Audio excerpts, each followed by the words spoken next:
Ramil felt like a heel as he reviewed the events of the day. Kanina'y tinulungan niya si Neri na magluto ng kalamay. Siya ang naghalo niyon at siya rin ang nagkayod ng mga niyog na pagkukuhaan ng gata. Halatang tuwang-tuwa ito sa ginagawa niya. Parang ang babaw ng kaligayahan nito.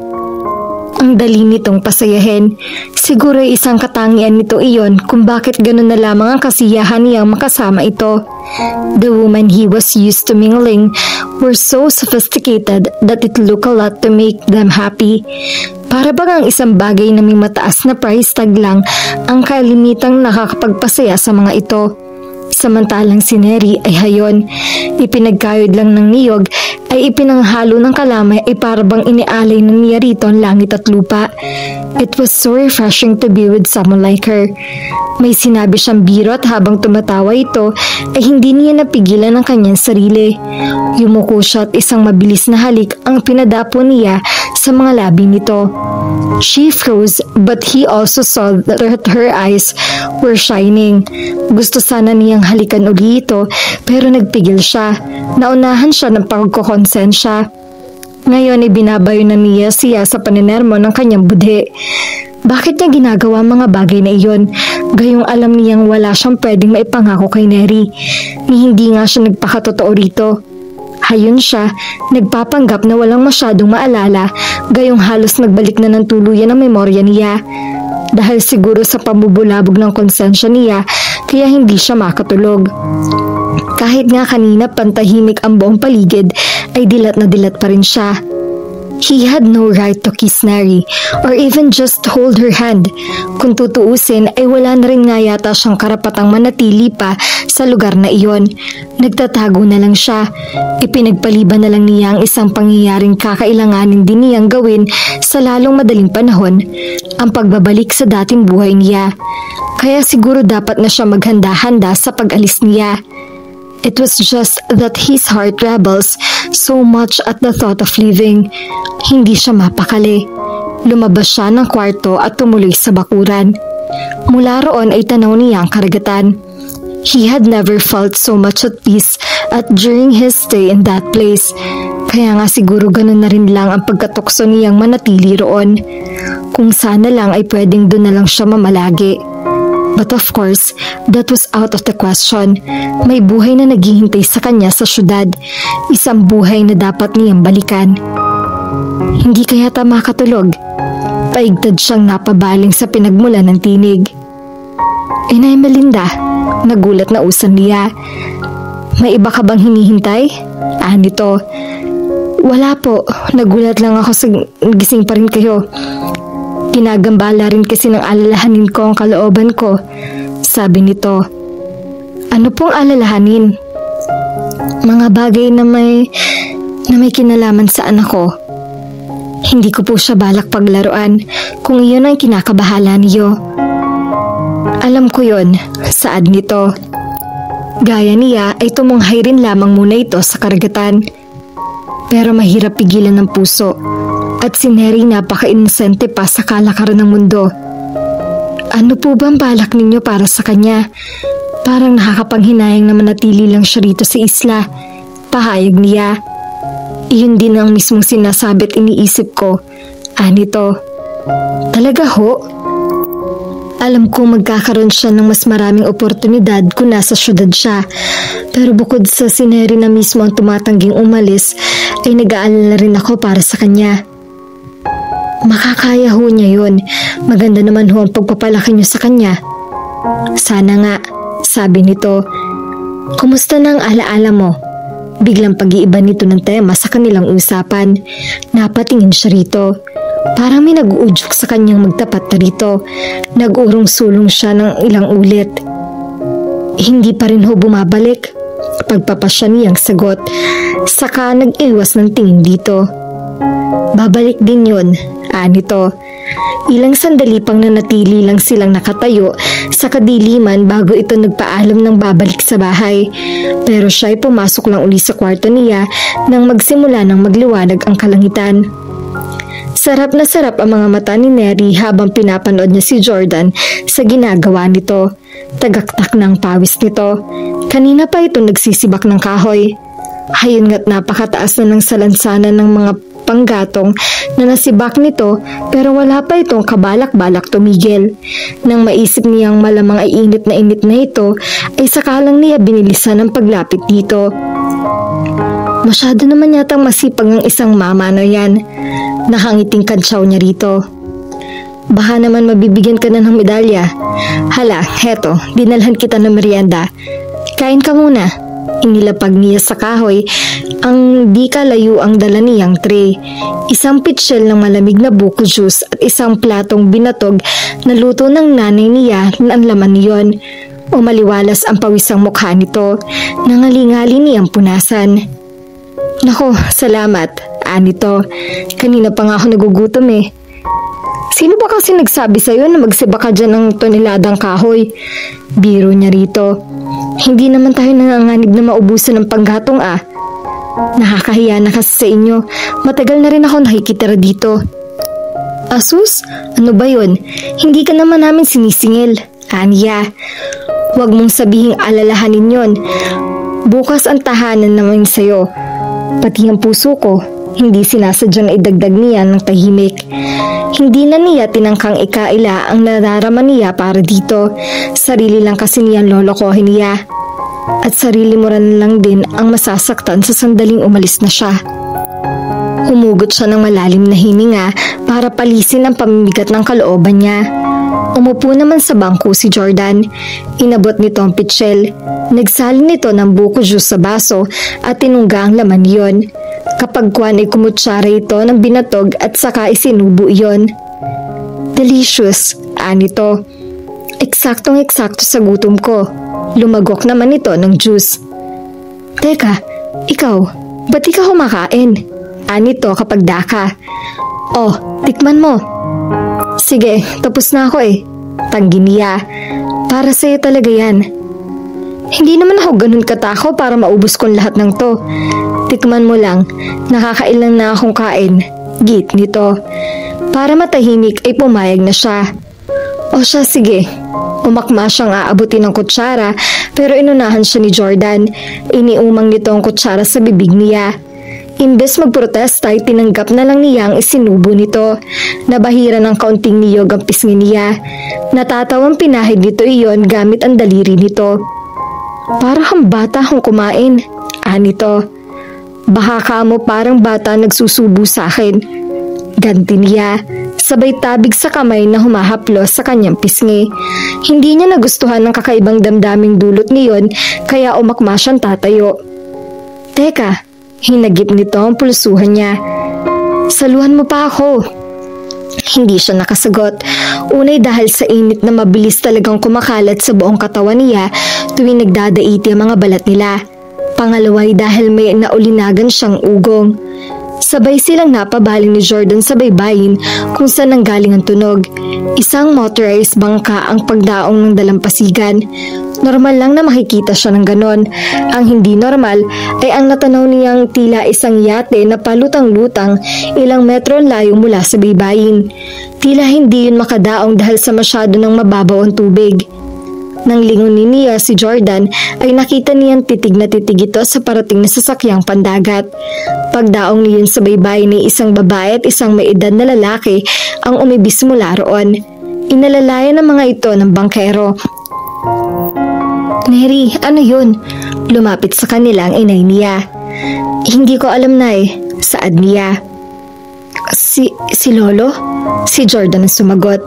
Napatingin sila rito mag-ina. Bumalik na ang alaala mo? Tanong niya rito. Bago pa ito makasagot ay nakita nilang itinuro ng bangkero ang kinatatayuan nila. Nang mapatingin sa kanila mga dumating ay kaagad sigurong nakita ng mga ito si Jordan.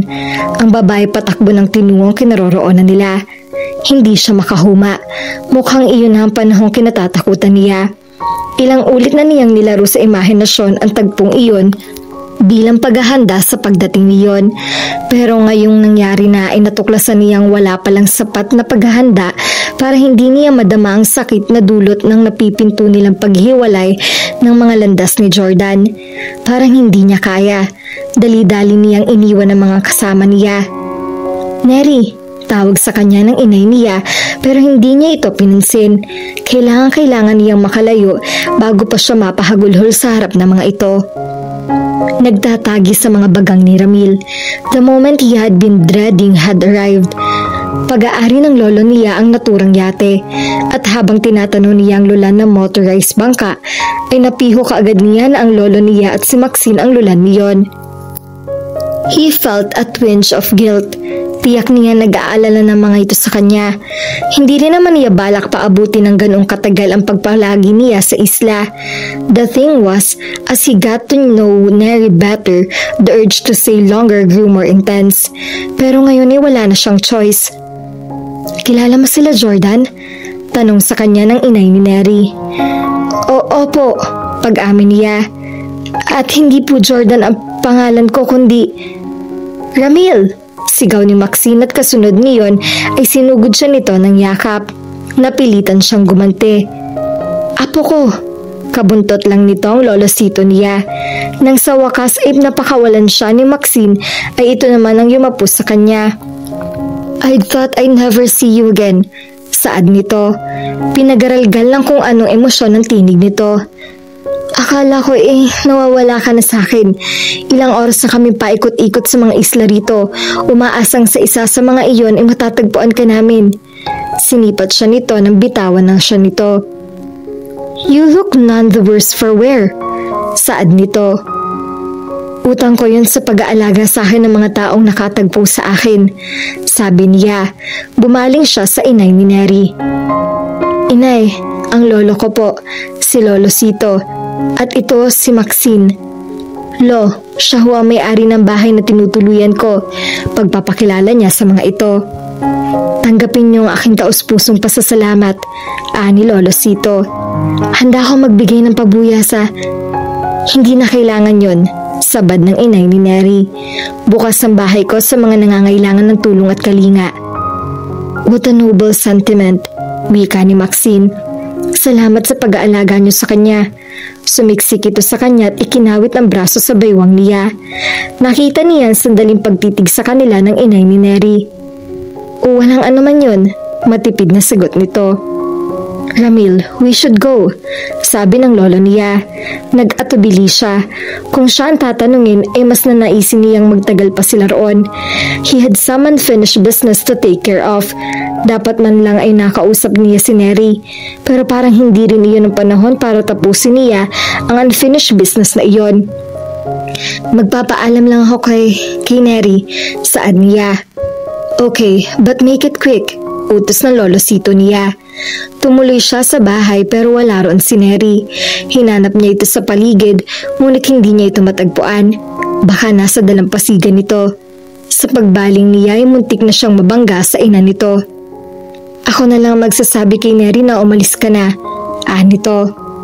Pero kilala ko ang anak ko. Kung ganyang wala siya rito ay isa lang ang ibig sabihin niyon. Ayaw na niyang masaksihan ang alam niyang nagpipintong magaganap.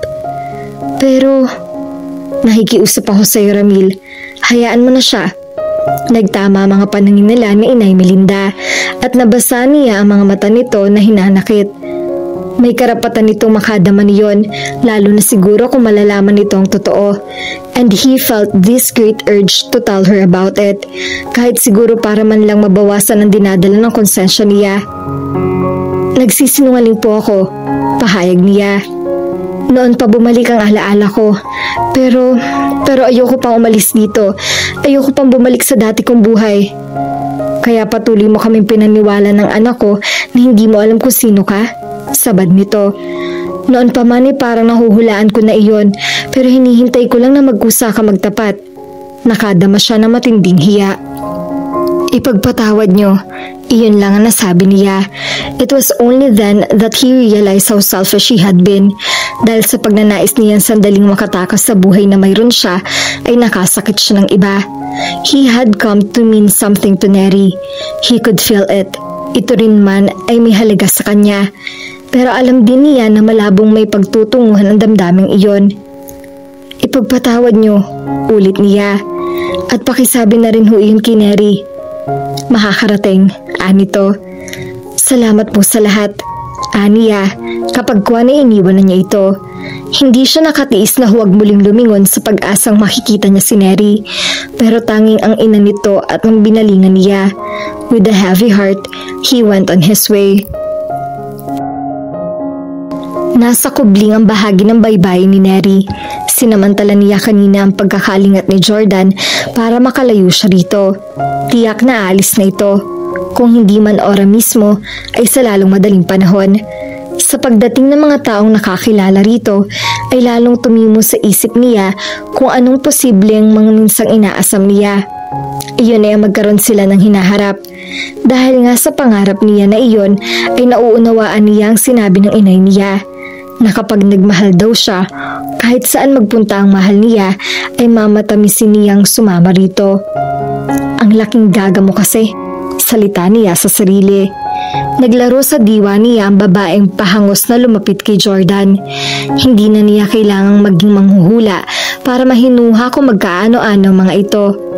Ang kaalamang iyon ay parang tumagos na bala sa puso niya. Pero kahit nagiinit ang mga mata niya, ay ayaw niyang hayaan ang sariling umiyak. Sobrang katangahan na yata kung gagawin niya iyon. Umasa siya na walang basehan, kaya ngayon ay dapat niyang tanggapin ang konsekwensya niyon. Maya-maya'y natanaw niya ang bangkang papunta sa yate. Kahit may kalayuan ng kinaroroonan niya, ay nawari niya na ngayon ay hindi natalo at kundi 4 na ang lula niyon. Ibig sabihin ay kasama na roon si Jordan. Noon na tumulo ang luha niya. Umalis ito at hindi sila nakapagpaalam sa isa't isa. Masakit iyon, pero sa palagay niya ay mainam na iyon.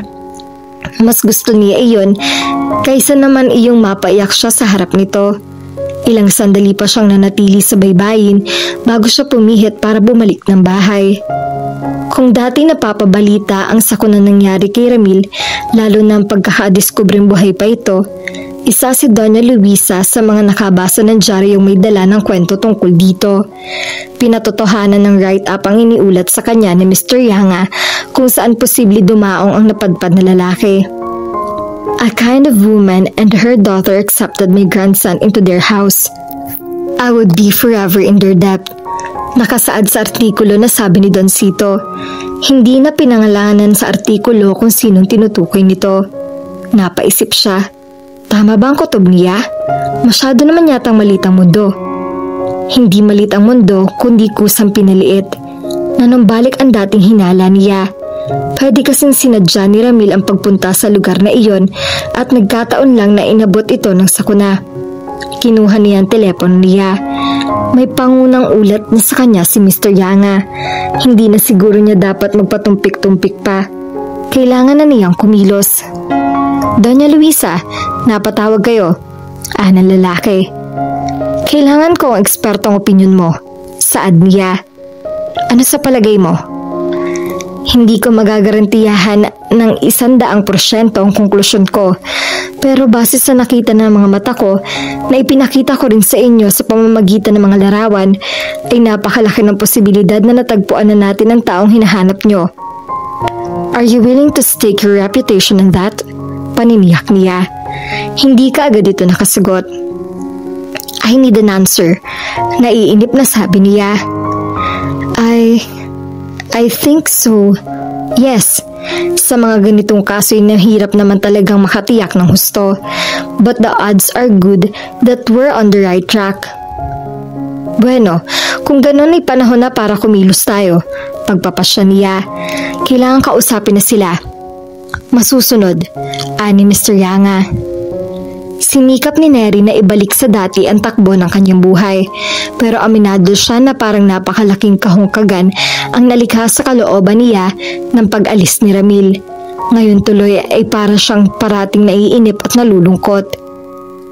Hindi ka na naman mapalagay anak, hanggang ngayon ba naman ay namimiss mo pa rin si Ramil? Puna sa kanya ng inay niya. Nabanggit na nito sa kanya ang tunay na pangalan ng lalaki. Hindi ko ho siya namimiss, pagkakailan niya. Ba't ko gagawin niyon kung halata namang kinalimutan na niya tayo? Hindi napigil ang paghihimotok niya. Malamang ay abala lang iyon sa syudad. Matagal din siyang nawala at tiyak na marami siyang dapat asikasuhin. Anito. Ang sabihin nyo, tuluyan na siya naengganyo sa dati niyang buhay at handa na siyang kalimutan na lang ang lugar na ito. Pati na tayo. Kung hindi ba naman, kahit sulat man lang sana'y nagpapadala siya. Pero hindi bale, madali rin naman siyang kalimutan eh. Natahimik siya, pero talagang hindi siya mapakali. Magpapahangin lang po ako kapag kwan ay nagpaalam na siya rito. Ikaw ang bahala, mag-ingat ka, Anito. Halos kaaalis pa lang ni Neri nang may marinig si Melinda na't nagtao po. Nang silipin niya iyon ay isang lalaki siguro ay magsi-50 na ang edad. Ang nabungaran niya. Tiyak niyang dayo ito dahil ni minsan ay hindi pa niya ito nakikita sa Santa Fe. Naisip niyang baka may kinalaman kay Ramil ang pakay nito. Posibleng pinapunta ito roon ng lalaki. Nagmamadali siya lumabas ng pinto. Magandang araw. Magtatanong lang ako. Dito ang bahay ni Melinda Marquez, hindi ba? Anito. Sino kayo at anong kailangan nyo? Ako si Alfredo Yanga, pagpapakilala ng lalaki. At napakahalaga ng sadya ko sa kanya. Ikaw ba si Melinda? Natigilan siya. Aamin ba siya? Ako nga. Naunahan siya ng kuryosidad. Maaari ba tayo mag-usap sa loob? Anito. Nag-atubili siya. Mahirap na. Delikado ang panahon ngayon. Tungkol ba saan ang pag-uusapan natin? Usisa niya. Tungkol sa isang insidenteng naganap lagpas 2 dekada na ang nakakaraan. Iyong may kinalaman kay Luis Bustamante? Napatda siya. Sa narinig niya ay naging sinlakas ng tambol ang sasal ng dibdib niya. Hinahanap ka ni Doña Luisa Bustamante. Napaka-importante magkaharap kayo. Anito. Nagtagi sa mga bagang niya. Bakit ngayon pa siya hinahanap nito? Wala akong kilalang taong may ganung pangalan. Saad niya. Nagkamali ka siguro ng lugar na pinuntahan. Kung maaari umalis ka na. Aniya. Wala siyang masamang pakay sa'yo. Sa inyo ng anak mo. Napapikit siya sa hamba ng pinto. Muli ay binalikan siya ng kalituhan at agam-agam na napakaraming taon na niyang kinalaban. Panahon na ba para ilagay sa katahimikan ng usaping iyon? Halika sa loob at doon tayo mag-usap. Naipasya niya sa dakong huli. Kung gaano nang katagal sa baybayin si Neri ay hindi niya mawari. Umuwi lang siya nang mapansin niyang dumidilim na ang langit. Pagpasok pa lang niya sa bakuran ay natanaw na niya sa bintana ang lalaking kausap ng inay niya. Binilisan na niya ang paglalakad. Mabutit dumating ka na anak. Salubong sa kanya ng inay niya pagpasok niya sa pinto. Bakit inay? May bisita pala kayo. Binalingan niya ang tingin ng lalaki. Siya si Mr. Alfredo Yanga. Galing siya sa Maynila at... Pinapunta ba siya ni Ramil? Sabik na sambit nito. Hindi anak, banay na sagot nito.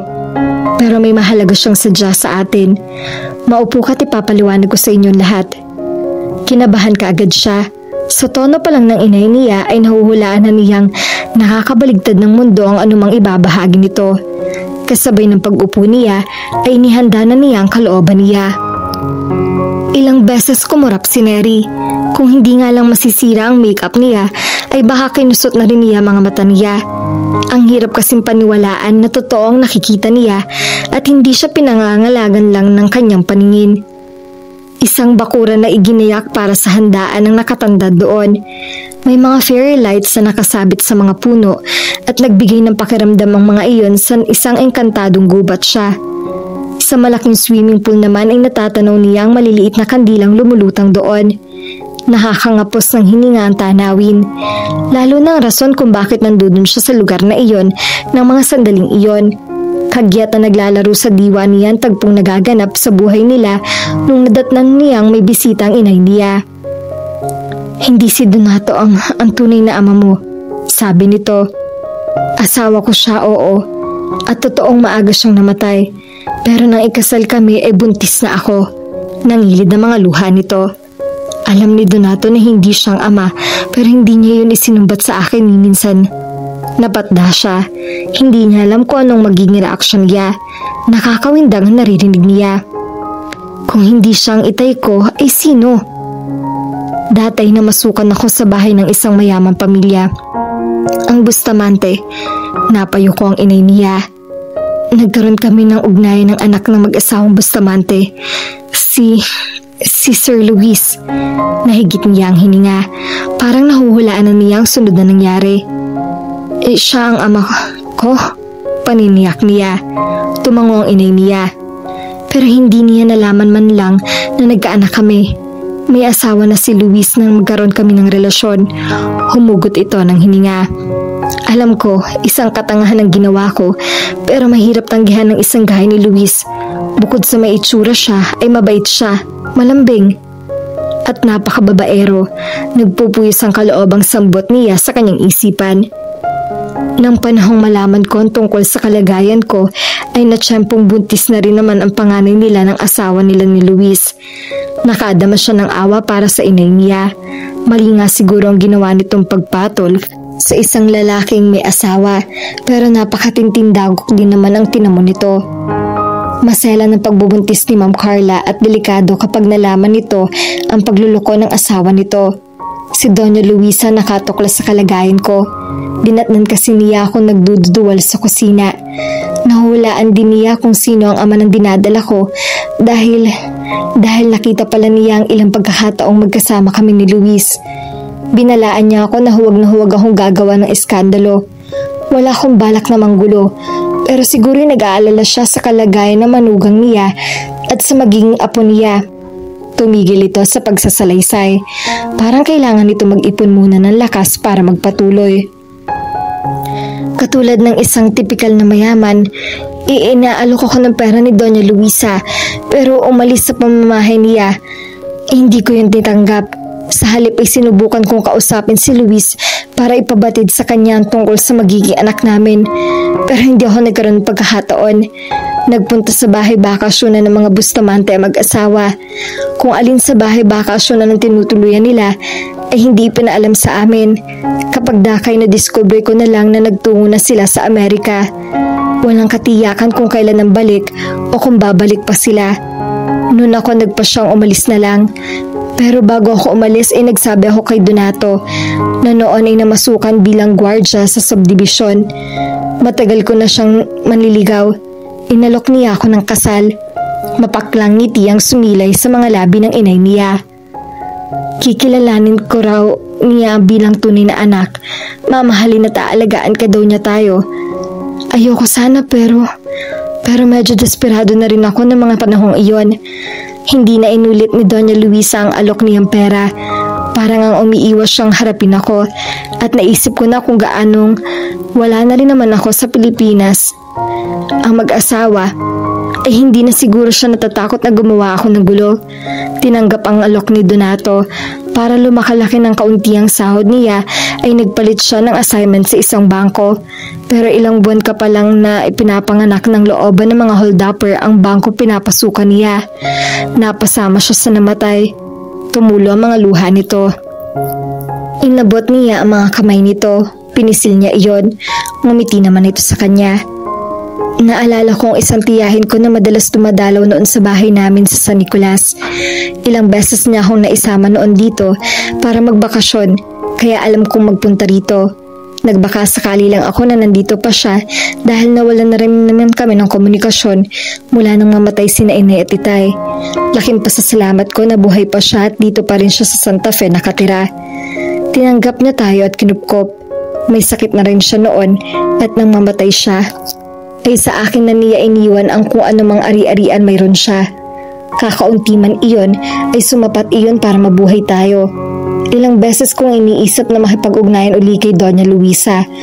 Pero base sa naging pakikitungo niya noon sa akin, ay parang wala na rin naman akong mahihita. Bakit siya nandito ngayon? Bumaling siya sa lalaking nakikinig lang sa salaysay ng inay niya. Dahil ipinapahanap kayo ni Doña Luisa, anang lalaki.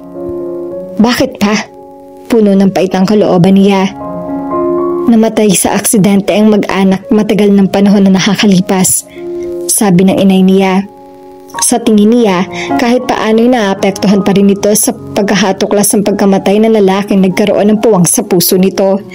Dapat din siguro kahit paano ay maramdaman ang pagkawala ng isang taong hindi niya nakilala at hindi rin nalaman ang tungkol na pagkahasulpot sa mundong ibabaw.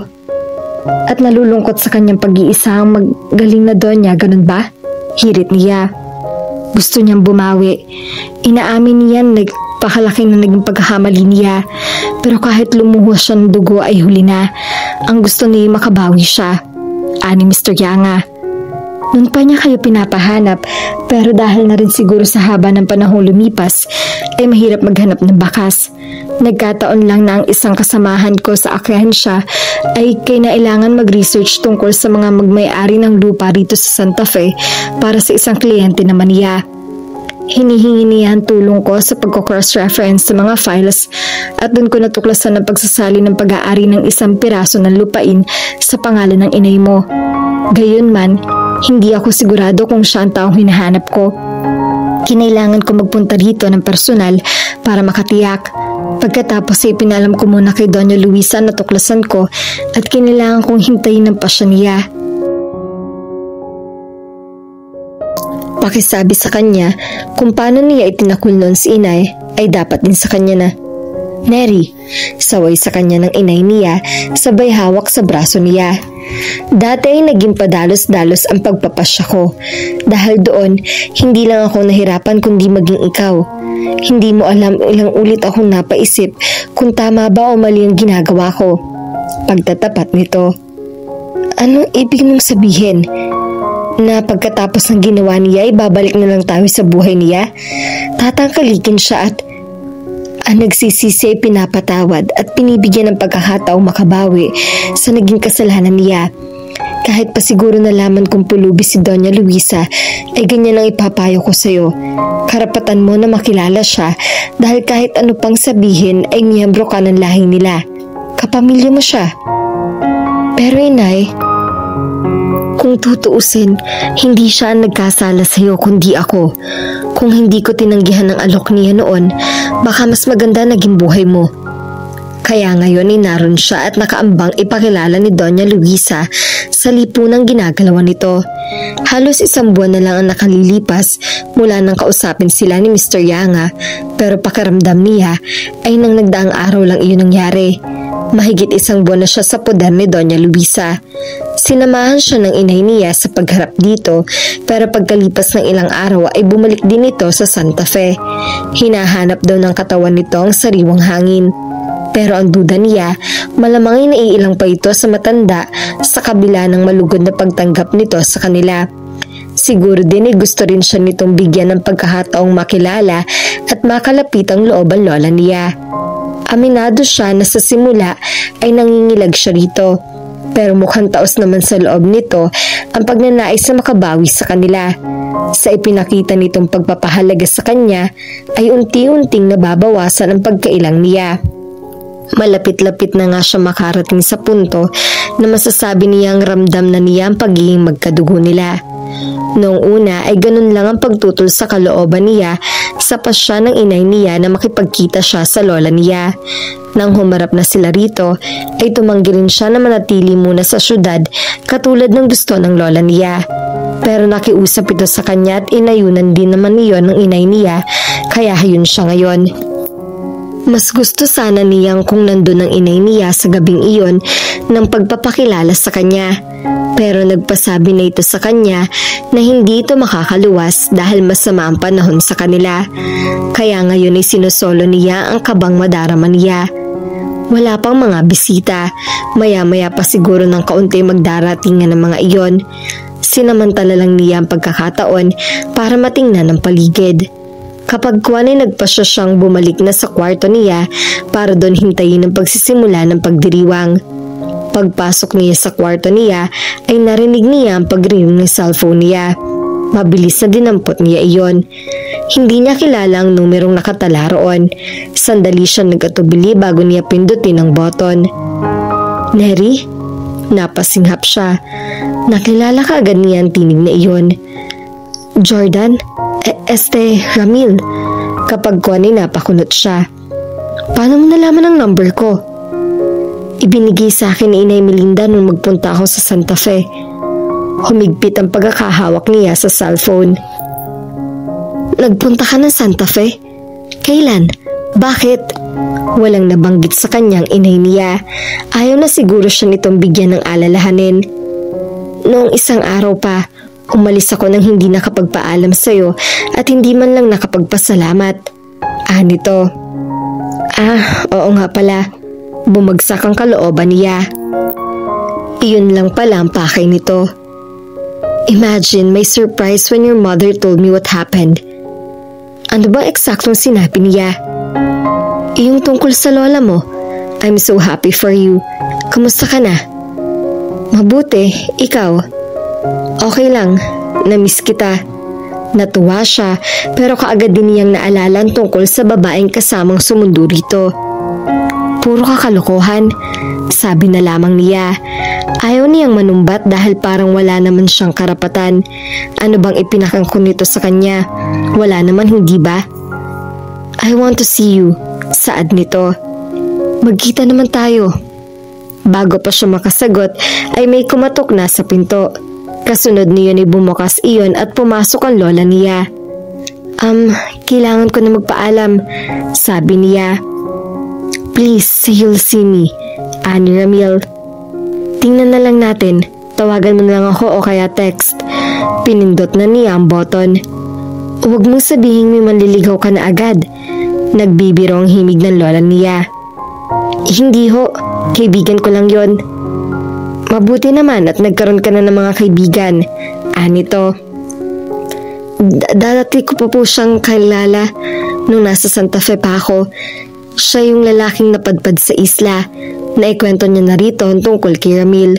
Napakunot noo ito. Really? Tell me more about him. Udyok nito. Pahapyaw na isinalaysay niya ang pangyayari. I see. Patangu-tangu ito. Gusto nga sana niyang magkita kami. Pagtatapat niya, napansin niya na parang nagtagi sa mga bagang nito. Alam mo ba kung sino ang lalaking yon? Nito. I mean, who he really is. Alam ko lang na may kaya ang pamilya nila. Nabasa niya sa isang magazine ng tungkol sa nangyaring aksidente kay Ramil.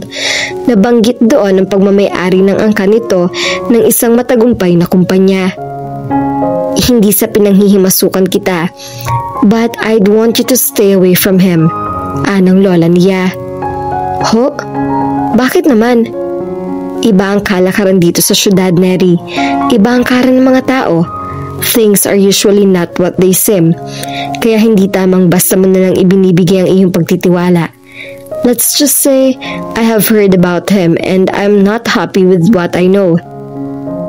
Ano po bang alam niyo sa kanya? Huwag na lang natin pag-usapan. Pero hindi naman ho basta kung sino lang si Ramil. Protesta niya. Noon ko pa siya nakilala at pumalatak ito. I wish I could have a heart as pure as yours. Anito. Isang pusong hindi marunong magduda sa motibo ng iba. But I've lived here far too long for me to maintain my belief in the goodness of everybody's heart. Sana'y pakinggan mo ang payo ko. Anito. Hindi siya nakaimik. Gustong magrebelde ng kalooban niya. Ngali-ngali siyang mga tuwiran. Pero naisip niya, baka mauwi lang ang lahat sa pagtatalo nila. Let's get ready. Anito kapag kwan. The guests are starting to arrive. Nervous? Tanong nito. Opo, hindi na siya nagtaila. Ginagap nito ang palad niya. Don't be, you'll do just fine. Pinaniyak niya at hinagkan pa siya nito sa noo. I'm just so glad you're here, my great and dear granddaughter. Ako man po ay natutuwa na nagkakilala tayo. Ganti niya, pero hindi niya maiwasan na mangulila sa inay niya, maging sa dating simpleng buhay na kinagisnan niya. Gigil na gigil si Luisa. Sinasabi na nga ba niya at maitim ang budhi na maglolo. Noong una'y pinilit niya ang sarili na ipalagay na napakalaking coincidence lang na sa islang kinaroroonan ng apo niya napadpad ang apo ni Don Cito. Gayunman, nagmadali siyang alamin kung apo nga ba niya si Neri upang madala na niya ito sa syudad at mailagay ito sa poder niya. Nang hindi naman niya kakitaan ng pagpupursige si Ramil na hanapin at suyuin ang apo niya, ay medyo nakahinga-hinga siya ng maluwag. Baka mali ang akala niya. Pero ngayon lang ay tila napatotohanan ng suspetsyon niya. May iniluluto ang maglolo. Naglaro kaagad sa diwa niya ang mga hakbang na dapat niyang gawin para ilayo si Neri kay Ramil. Pero hindi ba't sinasabi na kung minsan, kung sino pang pinipilit na paglayuin ay lalo pang nasasabik na magsama? She had to play it cool. Kung hihigpitan niya si Neri ay baka matuto ito magrebelde. Ayaw rin niyang lumayo sa kanyang loob nito na hindi pa nga niya lubos na nalalapit sa kanya. Well, it was like a game of chess. Sa ngayon ay nasa defensive position siya. Kakailanganin niyang gamitin ang isip niya para mailayo ang apo niya sa swabing paraan ni Ramil. At saka na siguro siya aatake kapag tiyak niyang ligtas ng apo niya mula sa apo ni Don Sito. Napailing-iling si Sito habang binabasa ang tungkol sa salo-salong ginanap sa bahay ng mga Bustamante kamakailan lang. Imagine that, sa loob-loob niya. Ayon sa artikulo, ang pakay ng salo-salo ay ang formal na pagpapakilala ni Doña Luisa Bustamante sa apo nitong si Neri, at ang babaeng nasa larawan ay napakapamilyar sa kanya ng itsura. Masyadong matindi ang sense of humor ng tadhana, na wika niya sa sarili. Kung hindi ba naman ay bakit ganun ang nangyari? Ang babaeng nakatagpo at nag-alaga kay Ramil ay nagkataon pang konektado sa babaeng matagal na niyang kinasusuklaman. May nakakalokong ngiting sumilay sa mga labi niya kasabay ng paghaplos-haplos sa kanyang baba. Some good could actually came out of what happened. Gayunman ay sandali siyang natigilan. May utang na loob siya sa mag-inang kumupkop sa kanyang apo, kaya kahit paano'y nakakakonsensya na. Matagal-tagal siyang nanatiling nakaupo at nakatunghay lang sa kawalan. Naudlot lang ang pagninilay niya nang bumukas ang pinto. "Oh, Lo, nandito pala kayo," ani Ramil na pumasok sa library. "Ang lalim yata ng iniisip nyo." "Medyo," sinipat niya ito. "Nakabihis ka? Going somewhere? May date kayo ni Maxine?" Ngumiwi ito. Maya-may napagawi ang paningin nito sa binabasa niya. "Have you read that?" tanong nito. "Yeah, pamilyar sa akin ang mukha ng babae, kaya binasa ko. Imagine my surprise to discover that she is Doña Luisa's missing granddaughter. Have you contacted her?" Tumango ito. And nothing. Hindi ko siya balak idamay sa kung anumang alitan mayroon kayo ng lola niya. Saad nito. Alam na kaya nitong si Neri ang tungkol sa tingin sa atin ng lola niya? "I'm not sure. I called her up to ask her out." "What did she say?" "Nothing definite." "Call her up again." "Lo, I'm asking you to have a hands-off policy on this. Remember, we owe her and her mother." Napatitig siya rito. Could it be that Ramil was falling for the woman? Heaven forbid. Lihim niyang naibulalas. Pero kung harapan niya itong kokontrahin, ay malamang na hindi rin siya nito pakikinggan. Okay, pahayag na lamang niya. "Just like that?" Anito. "Just like that," kumpirma niya. "Gaya ng sinabi mo, may utang na loob tayo sa kanila." "Oh, you haven't answered my question yet. Are you going out?" "Birthday ng isang kaibigan namin ni Maxine. We're going to meet each other there." "I see." Ngumiti siya. "No, you don't." Salungat nito. "You just think you do." "Have a nice time," sabi niya. Minabuti niyang huwag nang makipagtalo rito. "Whatever." Inabot nito ang susing nakapatong sa mesa. "I left my keys here while I'm going." Kapag kuwan ay lumabas na ito.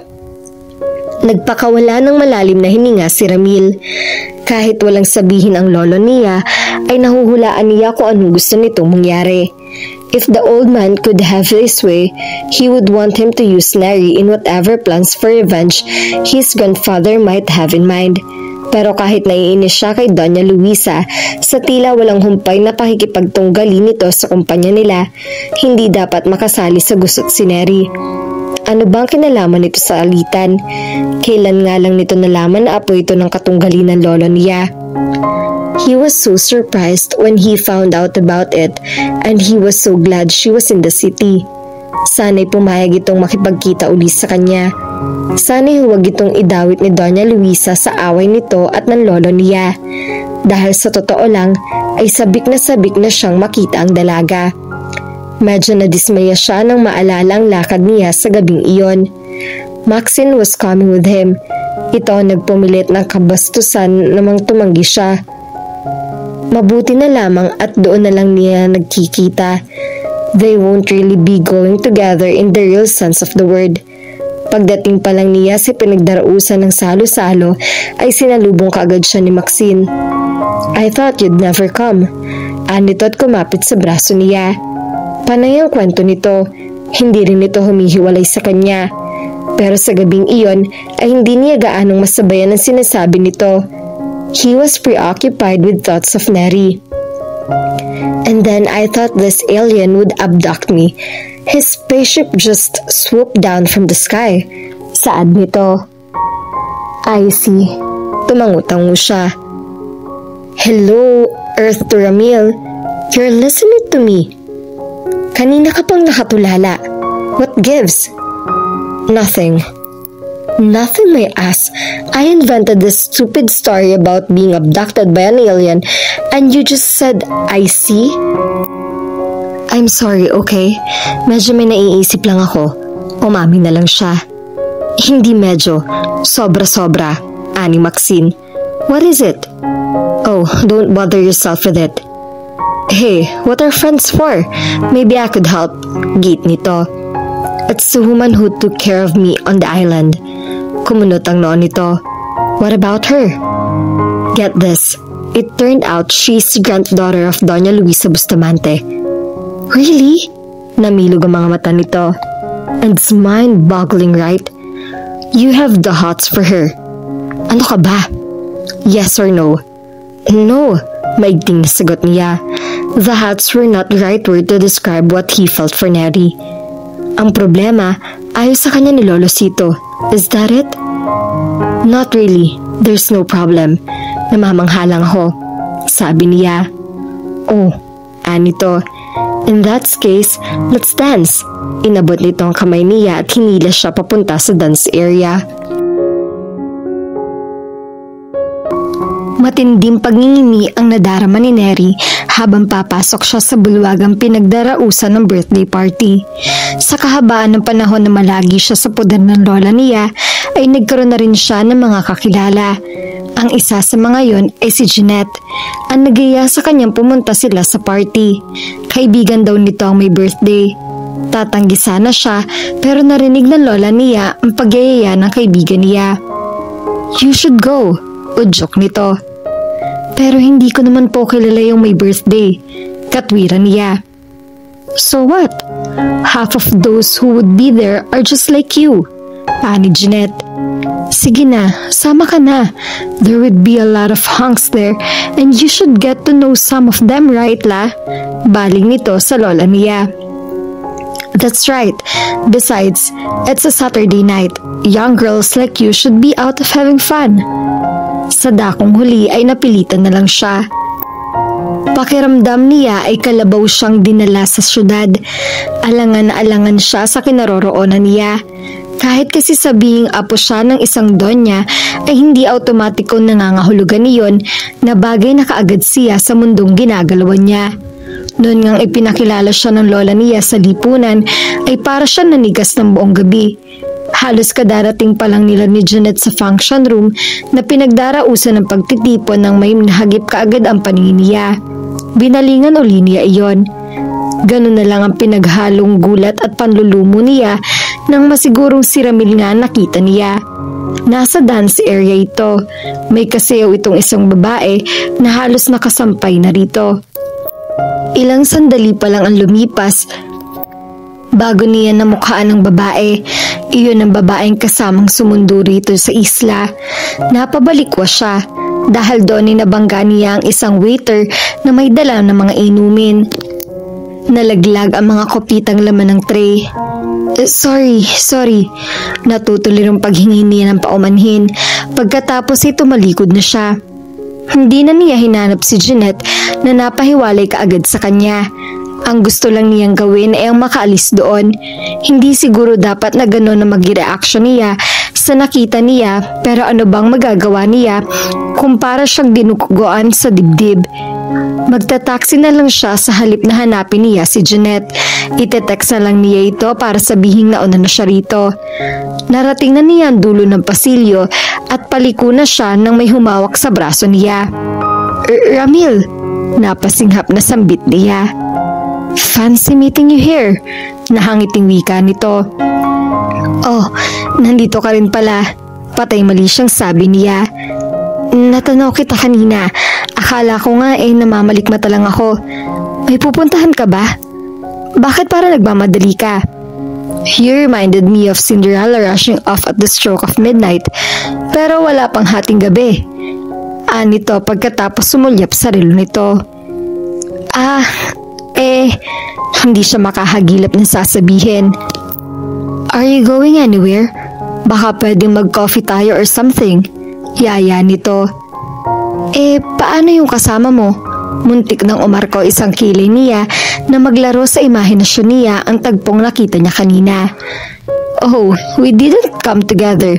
Nagkita lang kami rito. Baka masabunutan ako. Maxine wouldn't do that. Wala siyang rason para gawin iyon. Ramil, sabay silang napabaling sa tinig na iyon. Ang babaeng siya mismong pinag-uusapan nila ang nalingunan nila. Hi Max, mabutit nandyan ka. Let me introduce the two of you. Mabilisan silang pinakilala ni Ramil sa isa't isa nang lumapit ang babae. I invited Neri for coffee, kaya mauna na ako sa'yo ha? Oh sure. Nito pagkatapos makipagbeso-beso sa kanya. Kahit paano'y gumaan ang pakiramdam niya. Kung ganun ang reaksyon ng dalaga, malamang na walang malalim na ugnayang namamagitan dito at kay Ramil. Bumaling sa kanya si Ramil. Shall we go? Okay. Nice meeting you. Pahabol sa kanya ni Maxine. You too. Ganti niya. It is so nice to see you again. Ni Ramil nang nasa sasakyan na sila. Pero bakit pakiramdam ko iniiwasan mo ko? Hindi tanggi niya. Hindi naman tayo nagkaroon ng pagkakataong magkita bago ang gabing ito, hindi ba? Kung sabagay, I was meaning to call you up. Bakit hindi mo ginawa? Sobrang busy kasi. Bumuntong hininga ito. Hindi ako sigurado kung nasabi sa'yo ng inay mo na bago pa ako mahanap ni na lolo ay bumalik na ang alaala ko.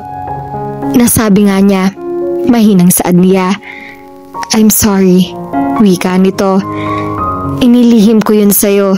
Nagawa ko iyon dahil parang ayaw ko pang bumalik sa dating buhay ko. Para namang ipagtabuyan ka namin ni inay kapag nalaman naming naalala mo na kung sino ka. It's not that, pero nakakahiyang manatili ako sa Santa Fe na para bang nagbabakasyon lang. And the reason why I wanted to postpone my return to the city is because I was so fed up with the rat race. At iyon na nga mismo ang binalikan ko. Kita mo nga, sa sobrang kawalan ko ng oras, ni hindi kita magawang hiyaing lumabas. And I so wanted to see you again. Honestly. Ako man, pag-amin din niya. Really? Tumango siya. Naalala niya ang babala ng lola niya pero kaagad din niyang ipinagwalang bahala iyon.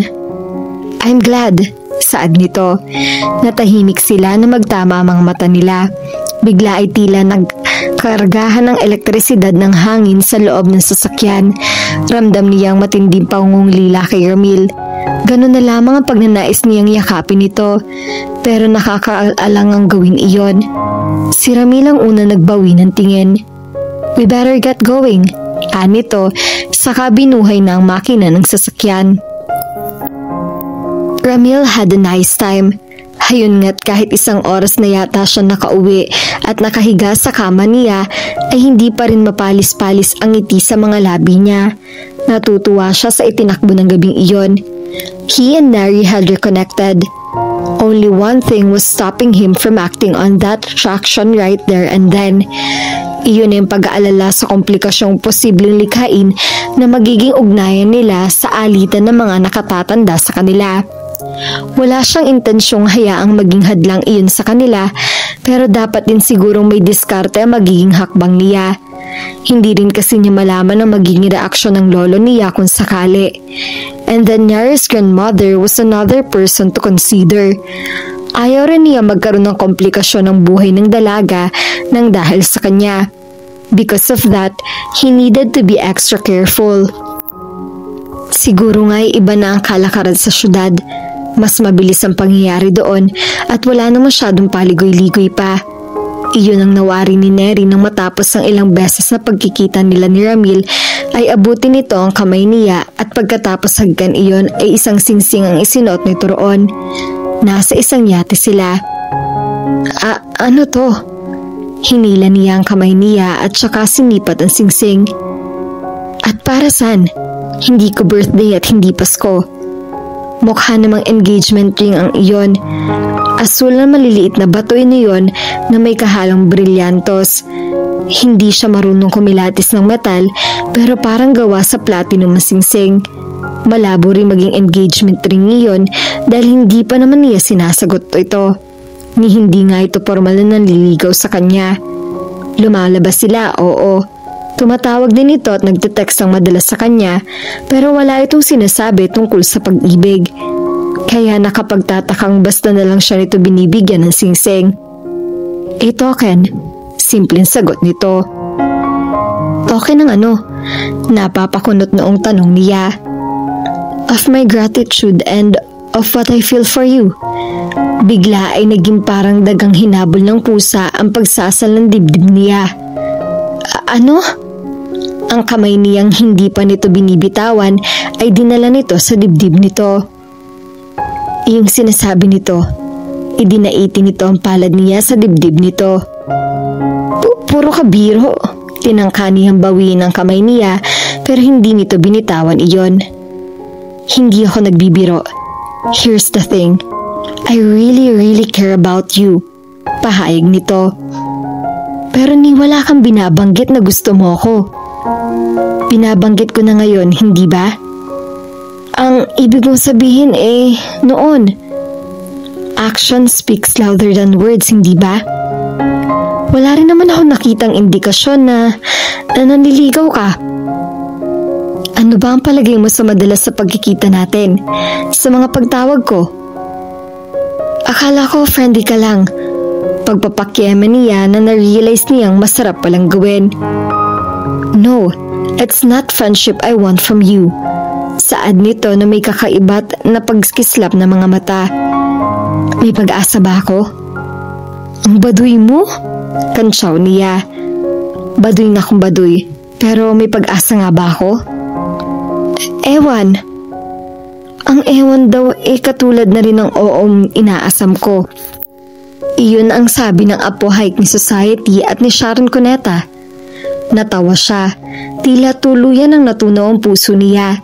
Kaya nga kahit nakita niyang palapit sa kanyang mukha nito ay hindi niya naisip man lang na umiwas. Sa ilalim ng matulaing liwanag ng namamaalam na araw sa Manila Bay ay nagtagpo ang mga labi nila. Nawari niyang isa iyong pangyayaring hindi niya malilimutan sa tanang buhay niya. Kinabig siya ni Ramil at saka ipinaloob sa mga bisig nito. Binuhay niyo ng alaala ng panahong inilagi nito sa isla. Tuwang-tuwa siyang isipin na ang pinapangarap lang niya mangyari noon, ang pagpapahayag nito ng pag-ibig ay nagkaroon na ng katuparan.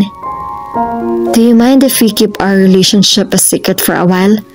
Sabi nito habang yakap pa rin siya nito. Kumalas siya rito at saka nag-iint ng paningin para mamasdan nito. Only if you agree. Kung ayaw mo, walang problema. Handa akong ipalam kahit kanino tungkol sa atin. Mabilis sa paggawi nito. Bakit ba kasi? Your grandmother probably wouldn't approve. Nito. At ayokong pagwawalan kaniya magkita tayo o gumawa siya ng hakbang para magkalayo tayo. Ba't ba ayaw sa'yo ni Lola? May madilim bang sekreto ka ba? Natawa ito. No dark secrets, my dear. It's just because of some sort of business rivalry between her and my grandfather. di hindi rin natutuwa ang lolo mo kapag nalaman niya na tayong dalawa ay... He is smart enough to know not to meddle with my relationships. Saad nito. Nagdulot ng kaba sa kanya ang natuklasan niya. Kahit ano pa ang sabihin nito ay hindi niya maiwasang mag-isip ng posibleng gawin ng lolo nito. Ano ang rason sa likod ng business rivalry? Tanong niya. It has something to do with some deal my grandfather was about to finalize. It was a big one. Pero sinabotahe raw siya ng lola mo and she snatched the deal right under his very nose. Hindi niya yung nakalimutan ng lolo ko. They started trying to get back at each other since then. It's stupid really, and I sure wish they'd stop. Sana nga matigil na sila. Nawika niya. Ano kaya kung kausapin ko si Lola tungkol doon? Suggestion niya. You can try, sagot nito. Sige, kukuha na ako ng tiyempo, pero sa ngayon ay hindi ko na muna ipapaalam sa kanya tungkol sa atin. It's up to you, anito. Kinabig siya nito at kontento namang sumandal siya rito. Maya-maya ay nagring ang cellphone niya. Nataranta siya nang makitang ang lola niya ang tumatawag. Hi La, masiglang bati niya rito. Where are you? Tanong nito. Nag-atubili siya. Alam niyang nasa Cebu ito pero posibleng tumawag ito sa bahay. Kung sasabihin niyang nandun siya ay baka mabukon nito na nagsisinungaling siya. Kasama ko si Janet. Napangiwi siya. I see. Well, I'm about to fly back. Are you going to be home for dinner? Opo La. Good. Marami akong dalang pasalubong para sa'yo. See you later. Mag-iingat po kayo. Napabuntong hininga siya nang matapos ang pag-uusap nila. Naramdaman niya ang paghigpit ng pagkakakapit sa kanya ni Ramil. Nagtagi sa mga bangang ni Luisa. There, her suspicions had been confirmed. Nagsisinungaling sa kanya si Neri. Kausap lang niya ang mami ni Jeanette at nabanggit nito na nasa Puerto Galera ang anak nito kasama mga pinsan nito. Hindi si Neri ang tipong sasama sa ganung lakaran nang hindi nagsasabi sa kanya. She could guess who she was with. Iyon ay dahil pinasubaybayan na rin niya ito kay Mr. Yanga. She could also guess what the grandson of the Blessed Romanicito was up to. He could be up to so many things, none of which were pleasant. Nandoong baka balak lang nitong paglaruan ng apo niya at kapag kuha na itapon nito na parang basahan. Maaari ding plano nitong ito doon pagpapaibig sa apo niya at kapag naikasal na ang mga ito ay maglolo na rin na mapupunta ang ari-arian niya. Pues, hindi magtatagumpay ang mga ito. Over my dead body. Matagal na siyang nag-atubili bago siya muling tumipa sa cellphone niya. Isang numero matagal nang naibigay sa kanya pero ni minsan ay hindi niya tinawagan at pinindot niya. Romancito.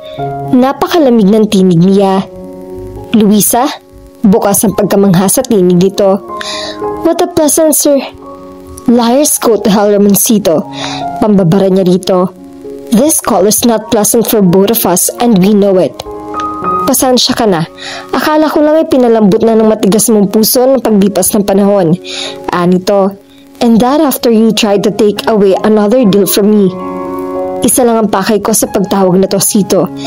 Tell that grandson of yours to stop sniffing around my granddaughter. I know what you're two up to and I'm warning you. What are we up to, Luisa? I don't need to spell it out. Masyadong masugang pakinggan. Oh, but I don't hold the hearts of people, especially those people who are in love. Alam mo kung gaano kahirap pigilan ng puso nagmamahal. Boses nakakaloko ito, which confirmed her suspicions. Sito, only if I'm dead will you and grandson of yours succeed. Babala niya. Hawak mo ba ang puso ng apo mo, Luisa? Sa tono pa lang nito ay nahihinuhan niyang alam na ng pesting lalaking iyon ang sagot. I'm warning you. Panas na sabi nito. Bring it on, Luisa. Anito kasabay ng pagtawa. Nang gigigil na pinindot niya ang button ng cellphone. Ang saya-saya dapat ni Neri. Sa sumunod na mga araw ay ilang beses pa silang nagkita ni Ramil at sa bawat pagkikita nilang iyon ay lalo niyang nadarama ang paglalim ng pagmamahal na inuukol niya rito.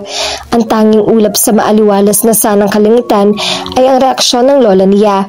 Nagawa na niyang sinabi niya kay Ramil. Minsan naghahapunan sila ay inisisa niya ang lola niya tungkol sa alitan nito at ng lolo ni Ramil. Nakangitim bumaling ito sa kanya pero napansin niya ang pagiging manipis na niya ng mga labi nito. It's an old feud. Nagsimula iyon sa pagpapaligsahan. Anito. I don't want to elaborate. Lumang alitan na papula yun, lola. Bakit hindi na lang kalimutan? The wounds run too deep to forget. And please, makinig ka sa akin, Neri. It is in your best interest to stay away from that man's grandson. He's not what he seems to be. Kagaya rin siyang lolo niya. Kung anong puno ay siyang bunga. Remember that. Pero huwag mo sanang siyangin lahat ng pinaghirapan kong ipundar na sa iyo rin naman pupunta. Hindi mo na kailangang malaman ang punot dulo ng alitan namin ng lolo ni Ramil. All you need to do is to keep your eyes open. Huwag ka masyadong nagpapadala sa kanya. I keep telling you, he's not what he appears to be. He could have an ulterior motive, you know. Lola, nagulat siya ron. Parang hindi niya lubos maisip na may masamang motibo sa kanya si Ramil. Makinig ka sa payo ng nakatatanda sa'yo. I am only after your best interest. Anito, hindi na siya humirit pa. Mukha naman kasing wala ring saysay na igiit pa niya ang punto de vista niya. Sarado ng isipan ng lola niya. Kaya naging patakas na ang mga sumunod na pagkikita nila ni Ramil. Sigurado na siya sa nararamdaman niya. Inihanda na niya ang sarili sa pagtatapat sa lola niya na mahal niya si Ramil at wala ng pagbabago ng pagtingin niya rito. Iniisip niya kung paano magandang gawin iyon nang mag-ring ang cellphone niya. Pangalan ni Jeanette ang rumihistro sa screen. Oy girl, gimik naman tayo. Bungad ka agad nito nang sagutin niya ang tawag. Ha? Sige na naman. I'm dying of boredom here. Kaalis lang nung isang araw ng mga cousins ko galing abroad at parang sanay pa ako sa never-ending na gimikan. Kaya sige na, bago pa ako mag-withdrawal symptoms, samahan mo na ako. O sige na nga. Wala rin naman siyang ginagawa kaya pumayag na lang siya. Sa isang hotel sila humantong. Gusto raw nitong subukan mag-casino. Pero imbes na casino sila tumuloy ay sa hallway na papunta sa kwarto siya nito dinala. Bakit tayo nandito? Nagtatakang tanong niya. Dahil may nadiskubre ako nung minsan magpunta kayo rito ni Luke. Para alam mo na. Boyfriend nito si Luke. Hindi na siya nagulat sa sinabi nito. Hindi na rin siya makapag-timtim ang berhen. We've checked into one room and well, I saw this couple entered one of the others. I did a little snooping around and I learned that they haven't checked out. Madalas daw magkasino yung girl at madalas din silang magkasama nung BF niya.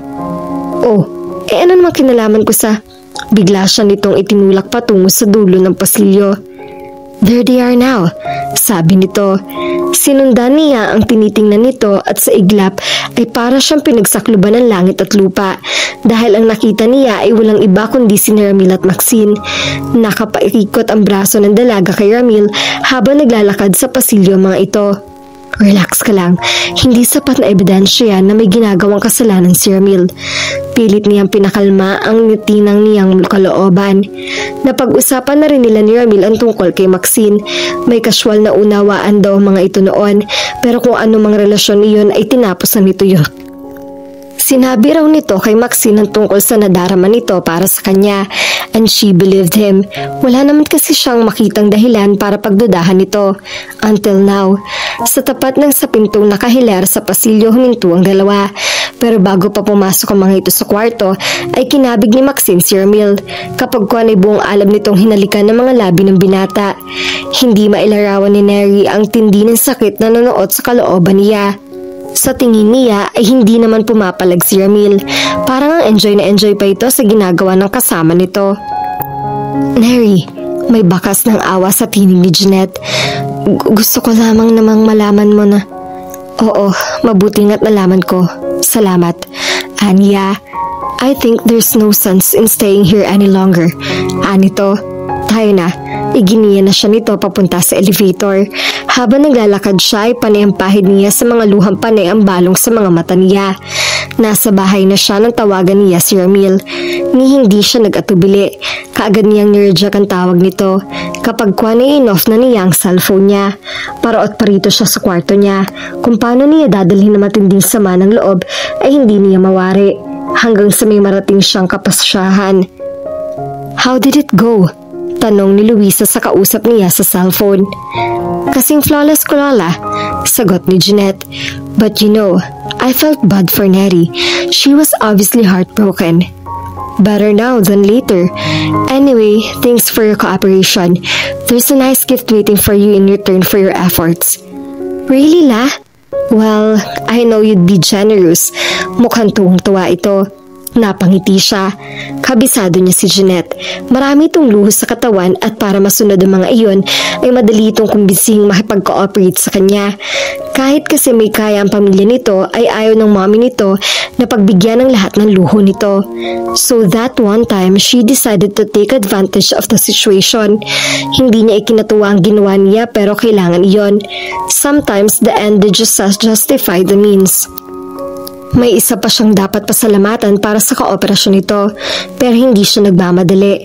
Kung tutuusin naman ay pareho silang makikinabang ni Maxine sa pangyayari. Kaya nga siguro ni hindi nito nagdalawang isip na imungkahin niya rito na makipagtulungan ito sa kanya. Her granddaughter was broken-hearted, that was a given. Pero katulad ng sinabi niya kay Jeanette, better now than later. Sigurado naman siyang hindi maganda ang pakay rito ng apo ni Doncito. Isa pa, hindi niya nagustuhan ang pagmamalaki sa kanya ng katunggali niya. Para bang siguradong sigurado ito na wala siya magagawa. Na sa laban ng iyon ay ito ang apo nito ang mangingibabaw. That's what you thought, bastard. A broken heart could be mended. Titiyakin na lang niyang makakakilala at makakasalumuha si Neri ng mga lalaking babagay dito at yung walang isang lolong kagaya ni Ramoncito. "What the hell are you doing?" Bulalas ni Ramil na makawala siya sa mahigpit na pagkakayakap sa kanya ni Maxine. "Ano ka ba naman?" Lumabi ito. "You act as if I'm contagious. Nakakainsulto ha." "Sorry, nakakagulat ka naman kasi. You said we are going to surprise Kaylee." Ang tinukoy niya ay ang isang mutual friend nila ng ibang bansa na. Ang sabi ni Maxine, dumating iyon kumalakalwa. Depressed daw ito dahil kapa-finalize pa lang ng divorce nito sa asawa. Puntahan daw nila ito sa hotel na kinaroroonan nila ngayon at sosurpresahin para naman sumaya. Dinaanan siya ni Maxine sa opisina at sabay na sila nagpunta sa hotel na iyon. Alam daw nito ang room number ni Kaylee at tumuloy na lang daw sila para naman mas masupresa ito. Sure naman daw ito na nandun si Kaylee dahil kausap nito sa cellphone ng kaibigan nila kani-kanina lang. So he went along with her plan. Pagtapat nila sa nakapinid na pinto ng hotel room ay tumigil muna sila. Inaasahan niyang kakatok din si Maxine pero sa halip ay bumaling ito sa kanya. Nakangiti ito nang tumitig sa kanya. Napakunot doon siya. Sa totoo lang ay kanina pa siyang naiilang dito. Paglabas pa lang kasi nila ng elevator ay niangkla na nito ang braso sa baywang niya. It seemed rude to push her away so he just let her have her fun. Madalas naman kasi ito naglalambing sa kanya. Nang bumaling ito sa kanya ay parang tuwang-tuwa ito. He was about to ask her why when she just reached out and grabbed her.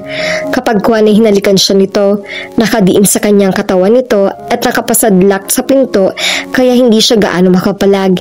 Isa pa, masyado siyang nagulat sa pangyayari.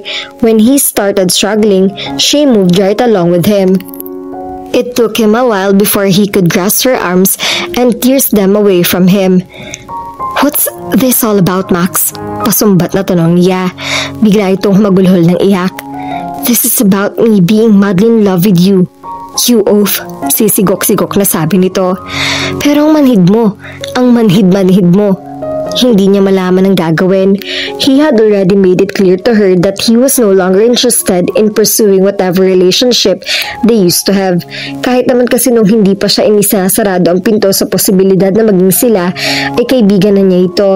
They had been friends for a long time and they were good together as just that. Kaya iyon na lamang sana ang gusto niyang panatilihin. Pero tila malabo palang mangyari iyon. "Max, you know..." "No, stop. Itinaas nito ang kamay. Let's just forget this ever happened, sabi nito. I'm sorry, wika niya. But Neri and I said stop, anas nito. It's just hurt so much. I'm sorry, ulit niya. Iyon lang alam niyang sabihin. Dahil may kanya-kanya silang dalang sasakyan, ay nagkanya-kanyang alis na rin sila nang makarating sa parking area. Nang magkaroon siya ng pagkakataon, ay sinubukan niyang tawagan si Neri. Pero pagkatapos maging ng tinawagan niya, ay biglang naging busy tone ang cellphone nito. Parang nireject ang tawag niya o hindi niya alam kung bigla ang nawala na ito ng network coverage. He presumed there was a dead spot in the parking area. Iyon nga lang, nang tawagan uli niya si Neri nang makalabas na siya sa parking lot, ay out of coverage area naman ang numerong kinokontak niya. He called up the landline at her house. Bahala na kung si Doña Luisa makasagot. Sandaling nagatubili ang maid na kakausap niya bago nito sinabing wala si Neri. Magkasama raw bumiyahe ang maglola pero hindi nito alam kung saan pupunta. He felt frustrated but he realized there was nothing he could do about it. Bukas na lang siguro niya susubukang kontakin uli si Neri. Pero kinabukasan ay hindi pa rin niya makontak ang cellphone nito. Nang subukan uli niyang tawagan ng landline ay may biglang nagsalita sa linya pagkatapos iyong sagutin ng katulong. Ako to Ramil. Nakilala kaagad niya ang boses ni Doña Luisa. Maganda umaga po. Gusto ko lang sanang kung si Nering hanap mo ay wala siya rito. Umalis na siya. Saan ho siya nagpunta? Sa Santa Fe. May nangyari ho ba kay Inay Melinda? No, her mother's fine. She just realized the wisdom of not pursuing a relationship with you. Anito, nagtagi sa mga bagang niya. He was suddenly so mad he wanted to hit something. Pero kahit magwala siya ay wala rin buting maidudulot iyon. Baka lalo lang sumama ang impresyon sa kanya ni Doña Luisa.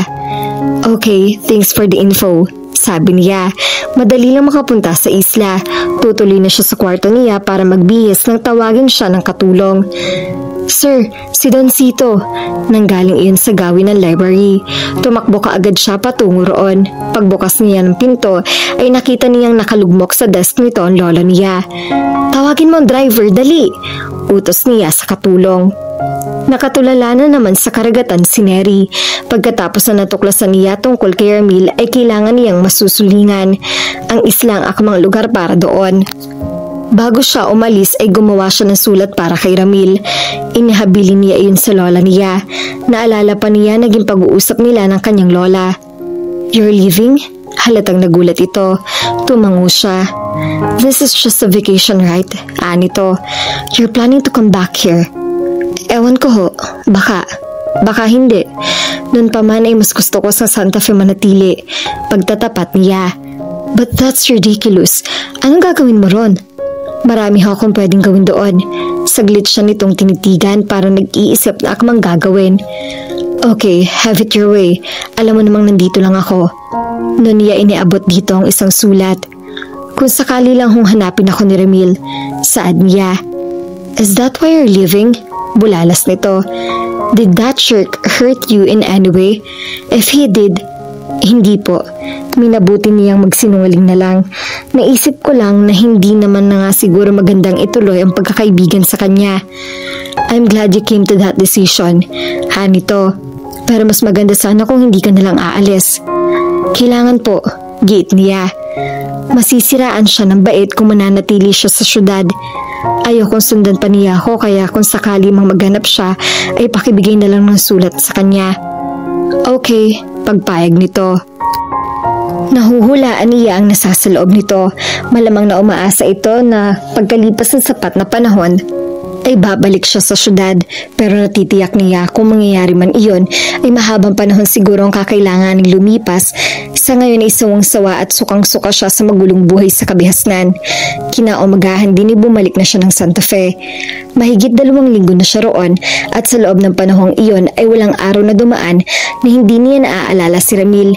Inaasahan na niya iyon, pero umaasa rin siya na pasasaan ba't darating din ang pagkakataong unti-unti nang mababawasan ang sakit na idinudulot nito sa kalooban niya. Kung ano-anong tubo at makina ang nakakabit kay Sito. Gising siya ng madaling iyon. 2 linggo na rin siya roon at 1 linggo siyang namalagi sa ICU. Yun ay ayon kay Ramil. Atake sa puso nangyari sa kanya. It was a massive one and he was one of the lucky few to have survived such a kind of attack. Maswerte rin siya na mabilis ang recovery niya. Araw-araw ay nandun si Ramil. Madalas na nga niya itong itaboy para umuwi ito. His grandson looked like hell, that's why. What did you expect? Sa loob-loob niya. Between running the company and worrying about him, it was even surprising that Ramil was still on his feet. Pero alam niya, hindi lang ang pag-aalala sa kanya at ang pagpapatakbo ng kumpanya ang rason, kaya mistiwala naglalakad na bangkay ang apo niya. Nang minsan kasing tanungin niya ito tungkol kay Neri, ay umiwas ito. Basta ang sabi nito ay closed chapter na raw ang topic na iyon. At habang sinasabi nito iyon, ay hindi maiwasan ang paglatay ng pait, lungkot at kung ano-ano pang emosyon sa anyo nito. Something must have happened between him and the woman. Something bad. At matindi ang kutob niya na may kinalaman doon si Luisa. Napapikit siya. What were they doing to their grandchildren? Habang napapikit siya ay naramdaman niyang may lumapit sa kama niya. Nang dumilat siya at makita niya kung sino iyon, ay nanlaki ang mata niya. Ito ang pinakahuling taong inaasahan niyang pupunta roon. If you came to find out if I'm dying, I'm sorry to disappoint you. Magsusurvive raw ako, sabi ng doktor ko. Saad niya. You nasty old man, bulalas ni Luisa. Sigurado naman ako hindi ka pa mamamatay. Masamang damo ka eh. Pero sa totoo lang ay masarap na ako na lang ang papatay sa'yo. Kung ganun ba, ba't nandito ka? You've come to gloat, is that it? O gusto mong makita ako na ganitong nakahiga at mahinang-mahina? Well, enjoy the sight. Bakas na bakas ang pait sa timig nito. Hindi siya makakibo. Sa totoo lang ay hindi rin niya alam kung bakit nandun siya. Nasagap lang niya ang balita tungkol sa pagkakasugot dito sa ospital mula sa isang kakilala. Nabahala siya at dumating ang punto na hindi niya natiis na hindi man lang alamin ang lagay nito. Ang dami niyang gustong sabihin dito. Ngaling-ngaling sumbatan niya ito.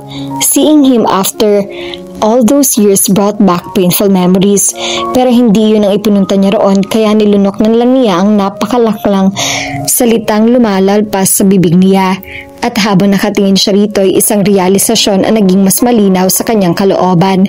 She loved him. Still, hindi nawala ang nadarama niyang iyon. At sa kaso niya ay napatunayan nga yatang sa kasabihan, the more you hate, the more you love. She tried to hate him.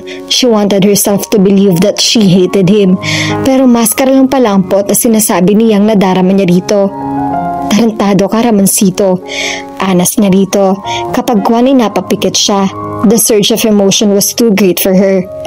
Luisa, may himig na panunuyo sa tinig nito. Napadilat siya nang maramdaman niyang abutin nito ang kamay niya. When are we going to stop trying to hurt each other? Haven't we hurt each other enough? At ngayon ay idadami pa natin ang mga taong pinakamalapit sa atin. Pinalabo ng luha ang paningin niya. You left me, usal niya. You left me just like that. I left you? Bulalas nito. Huwag mong baligtarin ang kwento, Luisa. Matagal na nangyari iyon pero hindi pa ako lulianin kaya malinaw na malinaw pa iyon sa alaala ko. I doubt if I'll ever forget it. Ikaw ang nang iwan. Ikaw ang biglang nagpakasal sa iba. Pagkatapos mong ipangako ang pagmamahal mo sa akin, nag-uumapo ang pait sa tinig nito. Dahil iniwan mo ko, dahil pagkatapos kang bayaran ni na papa ay nag-alsabalutan ka na at naglahong parang bula. You didn't even have the guts to face me. You just left a stupid letter telling me to go in with my life and do whatever I please. Napatitig lang ito sa kanya, parang nagugulumihanan nito o baka iniisip nito na siya ang nag-uulyanin. Ikaw ang nagpadala ng sulat sa akin, Luisa. Nito, tandang-tanda ko pang nilalaman niyo. Pumikit ito. Ipagpaumanhin mo, hindi na kita hinarap ng personal. Sa palagay ko, mas madali kung sana ganitong paraan ko ipapaalam sa iyo ang pasya ko. Hindi ko kayang suwayin ang kagustuhan ni na papa. Binantaan nilang at itinakwil pag hindi ko yon matatanggap. Mahal kita, pero mas mahal ko sila. Paalam, Sito, sana'y mapatawad mo ko. Iyon ang sabi mo. She was stunned. Nasa akin ba ang sulat na iyon? Baka akala mo, Itinabi ko yon bilang pruweba na kahinaan ng pagmamahal na iniukol mo sa akin. At hindi ka pa nasihan sa ginawa mo. Nagpakasal ka kay Felix na alam mong lumait-lait sa akin dahil lang mayaman kayo at ako ay ordinaryong tao lang. Pagkatapos nang makapagsimula ako ng sarili kong negosyo, anong ginawa mo? Sa bawat pagkakataon magkakaroon ka ay sinusubukan mong isabotahe ako. Bakit? Iyon ang hindi ko maintindihan. Parang wala kang kasawa-sawang apihin ako. Ikaw ang nauna. Yung lupang binibili ko. I just wanted to get your attention. Sabad nito. Pero ang galit mo ang inani ko. Malaya nang umagos sa mga luha niya. Hindi ako nagpadala sa sulat sa'yo. Mamatay man ako at ang lahat ng natitira kong mahal sa buhay. Pahayag niya. Come on, you expect to believe. Makinig ka sa akin, Sito. Sabad niya. May natanggap din akong sulat. Itinago ko rin yon. Nakasaad doon ang rason ng bigla mong pag-alis sa tinitirhan mo. Pati ang kasera mo ay sinabing ora-orada ka daw nag-alis sa balutan at umalis. Nagpunta ako sa tinutuluyan mo dahil handa na akong sumama sa iyo at kahit pa gano'n na lang ang banta sa akin ni na Papa na itatakwil nila ako. Pero wala ka na ron. Pag uwi ko ay mukhang nahulaan ni na Papa kung saan ako nagpunta. Isa raw akong hangal at patunay na iniwan mong sulat para sa akin ang katangahan ko. Ilang araw lang ang lumipas ay ipinakita sa akin ni Papa ang canceled check na nakapangalan sa iyo. Patunay raw ang pag-e-encash mo niyon na tinanggap mong buong-buo ang alok nila sa iyo. Bumilis ang paghinga nito. Inalok nila ako ng pera, oo, pero ni isang kusing ay wala akong kinuha. Ibinalik ko ang check na ipinadala sa akin sa taong sinugo ng papa mo para kausapin ako. Somehow, she believed him. Ang hindi niya mapaniwalaan ay ang ginawa ng mga magulang niya. Malinaw na ngayon ang nangyari. They forged those letters. Nandun na siya na ang nais lang amang naman nito ay mapabuti siya. Naiintindihan niya na hindi nga siguro bagay sa kanya noon si Sito dahil kawani lang ito at siya isang heredera. Pero parang linlangin siya ng mga ito ng ganoon ay parang sukdulan na yata iyon. Hindi ko alam yun, Sito. Hindi ko alam. Usal niyang panay ang iyak. Inabot nito ang kamay niya. Hinila siya palapit dito.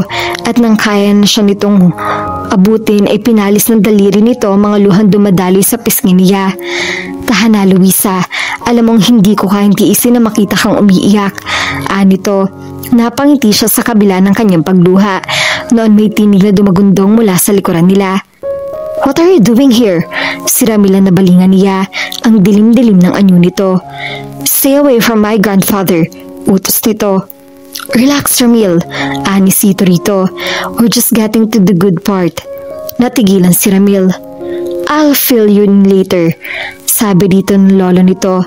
Sa ngayon, bigyan mo muna kami ng privacy nitong ex-girlfriend ko. Kumindat pa ito. Well, I'll be the... Simula ni Ramil. Don't say bad words in front of a lady. Nakangiting sawita rito ni Sito. Nasa baybay na naman si Neri. Matagal-tagal na rin siya nakakabalik doon pero hanggang ngayon ay hindi niya matagpuan ang katahimikang akala niya ay sa isla niya mahahanap. Kahit anong pilit niya ay hindi niya gaya ng dati ang kapayapaang nadarama niya kapag ganung namamasyal siya sa dalampasigan. Si Ramil ang isip niya. Ang alaala nito ang bumabalabog sa kanyang kalooban. Kahit anong pilit niya, bakit ba hindi maalis-alis sa kanyang isipan? At bakit kahit malaki ang kasalanan nito sa kanya, ay mahal pa rin niya ito. Nahugot mula sa malalim na pagninilay-nilay ng isip niya nang sa pagtingin niya sa ibayo ay mahagip ang paningin niya.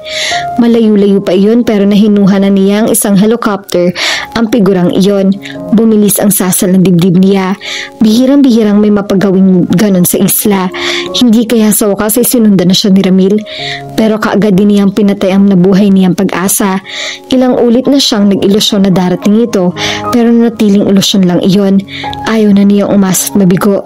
Isa pa, kahit naman sumunod si Ramil sa isla, ay hindi yun nangangahulugang dapat na siyang maniwala sa anumang sasabihin nito. Sa halip na hintayin makalagpas na sa isla ang chopper, ay iniwan niya ang baybayin. Malapit na siya sa kanila nang lumakas ang ugong na helicopter. Ni hindi niya niliko ng direksyon ng pinagmulan ng tunog.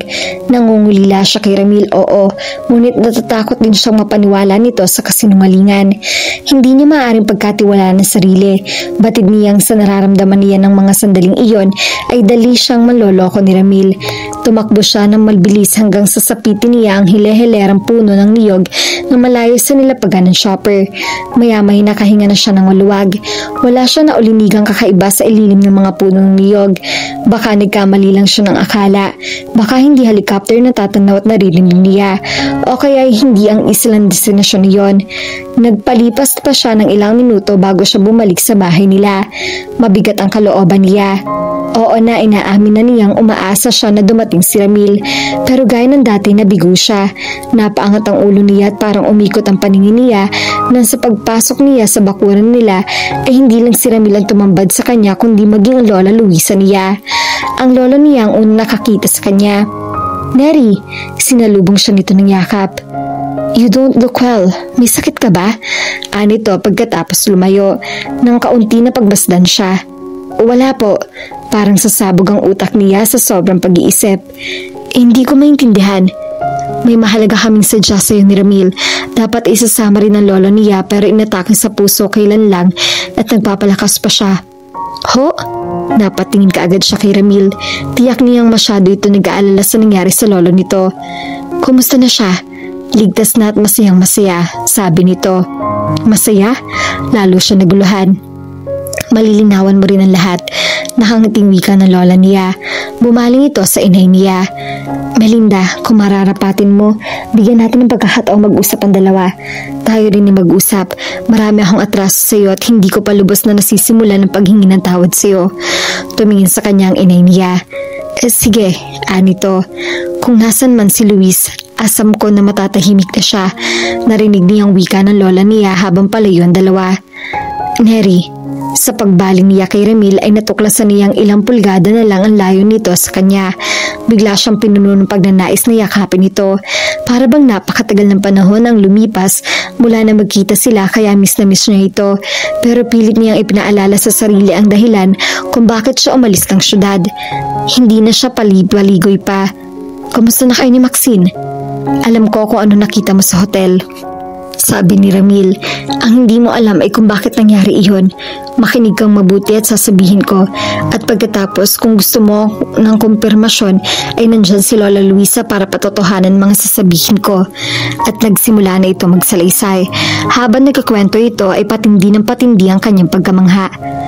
"Ang ibig mong sabihin ay magkakonsyaba sina Jeanette, Maxine at Lola Luisa?" Parang ayaw niyang paniwalaan iyon. "Ganun na nga.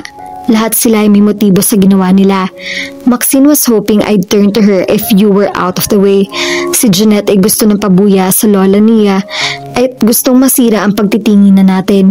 Pero bago ka magalit ng gusto sa lola mo, ay pakinggan mo muna ang buong kwento." Itunuloy nito ang pagsasalaysay at muli, kulang na lamang ay mapanganga siya ng pagkamangha.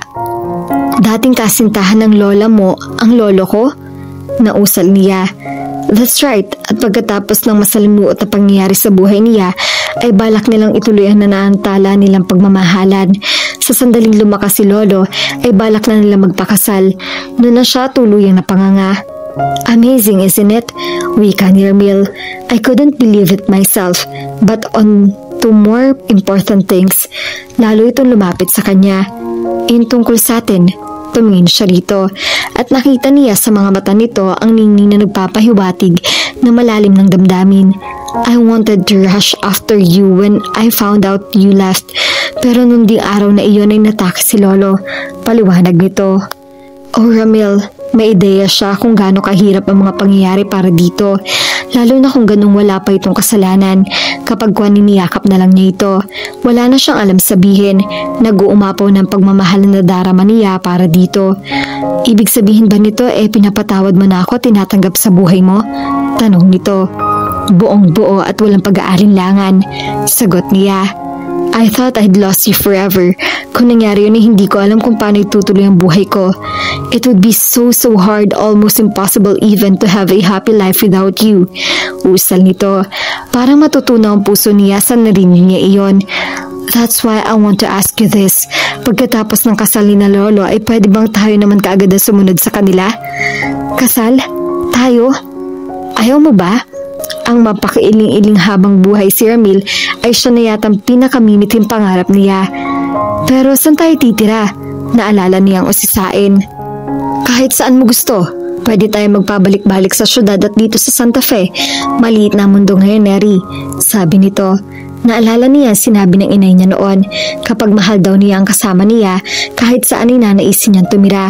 At tila totoo iyon. "Does that mean you'll marry me?" Tanong ni Ramil. Paulit-ulit na tango ang naging kasagutan niya. Naging sing-aliwalas na magandang umaga ang anyo nito. "I love you with all my heart," usal nito. Saka ay nilapit ang mukha sa mukha niya. "At ako'y ganun din sa'yo," sagot niya bago tinanggap ang makatunaw butong pagsakop nito sa mga labi niya. At dito na po nagtatapos ang kwentong pag-ibig ni Neri at Ramil. At lagi po nating tatandaan, walang hadlang sa pusong marunong gumbahal. Hindi ang layo, hindi ang laban ng pamilya at lalong hindi ang estado sa buhay. At sa tamang panahon, may isang tao magpapatunay sa iyo kung bakit ka para sa kanya at kung bakit hindi ka para sa iba. Sana po ay may nakuha kayong aral at inspirasyon sa kanilang pag-iibigan. At muli po ay samahan at suportahan niyo po ako sa mga kwentong pag-ibig na ibabahagi ko sa inyo. Maraming salamat po. God bless at ingat po tayong lahat.